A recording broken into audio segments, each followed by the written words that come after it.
Force is that external agent which changes or tends to change the shape, size, place, position, or direction of a moving body. Here, force applied by hands on duff changes its shape. Shape can also be changed when we compress a foam. Force can change by using muscular force. We can change the size of a rubber band. You have studied in lower classes, that is in class 8th, push or pull on an object is called a force. But now the definition should be force is the external agent which changes or tends to change the shape, size, place, position, or direction of a moving body. Here a boy was pushing a car. So car changes its place. A girl is lifting on the right side, top of the right side, a girl is lifting a chair. So the position of the chair is being changed. On the left side, downward, a boy makes a tire to move by using force. A person beside it, a person pulls a box. So these are the forces, examples of forces. Force can change the shape of a body. Force can change the size of a body. Force can change the position of a body. If a fan is moving, that means it is changing its position, and it is done with the help of force. If a bus is moving, that means force is changing the place of the body, the bus. A batsman hit a ball thrown by a bowler. Thus, by using force with the help of bat, the batsman changes the direction of the moving ball. Now, there are two kinds of force: contact force and non-contact force. Magnetic force, electrostatic force, gravitational force, these are the example of non-contact force. Forces experienced by bodies, even if they are not in physical contact with each other, are called non-contact force. On the contrary, there are some contact forces. Contact forces are those forces when they are in physical contact with each other, they act on the body. Muscular force, friction force are example of contact forces. Now there are two kinds of forces: balanced force and unbalanced force. If the net resulting force, if several forces acting on a body and the net resultant force is not equal to 0, it is called unbalanced force. For example, on the top of left side, a man is pulling another man. Here net resultant force is not equal to 0. That means one person is exerting more force than the other. So here there is motion. So this is an example of non-contact force.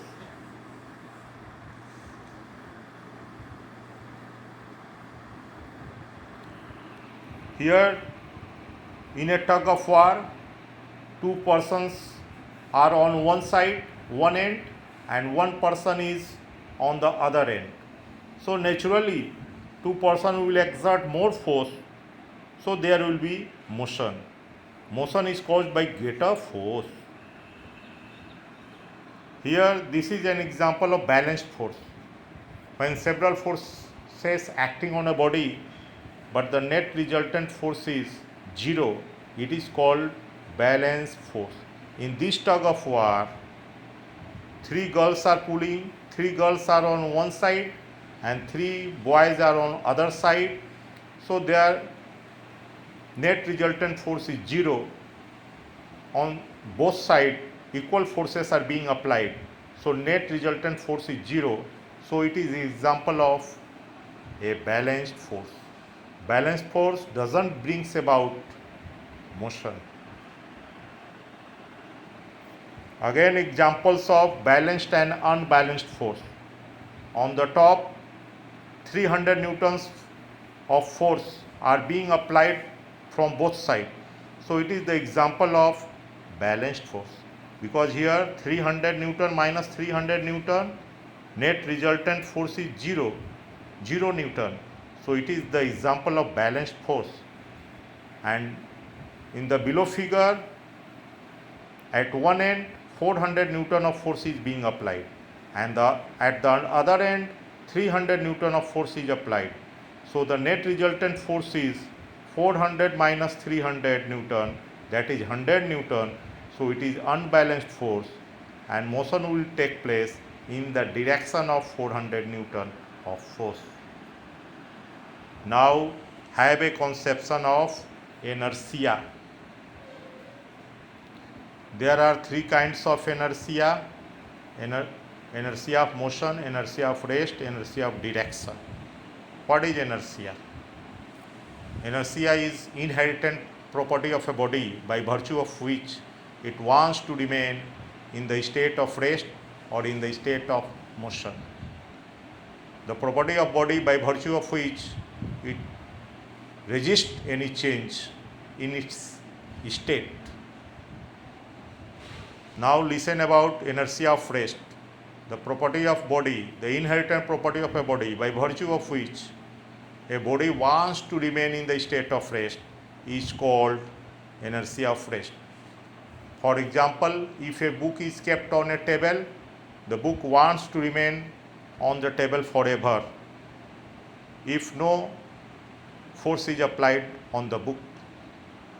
Likewise, inertia of motion, the inherent property of a moving body by virtue of which it wants to maintain its motion is called inertia of motion. If a ball is rolling on the ground, ultimately it stops. Why does it stop? It stops due to force of friction. If there is no force of friction, it will not stop. So the property of a moving body to maintain its state of motion is called inertia of motion. Likewise, inertia of direction, the inherent property of a moving body to maintain its direction of motion is called inertia of direction.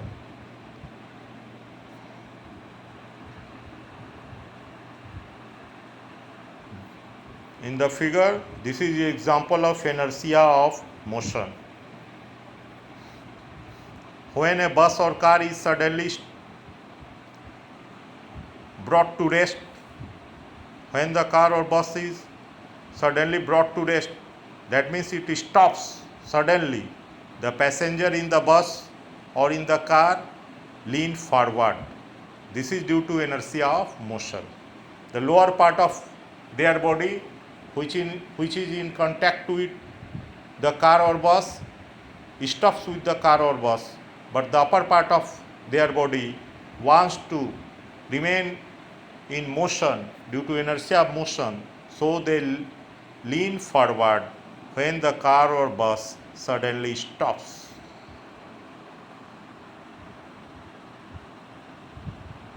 Similarly, passenger experience a backward push due to inertia of rest. Passenger leans backward when the car or bus suddenly starts. This happens because the lower part of their body, which is in contact with the car or bus, comes in motion with the car or bus, but the upper part of their body, which is not in contact with the bus or car, wants to remain at rest due to inertia of rest, so they lean backward. These are the examples of inertia of rest or motion. That's all.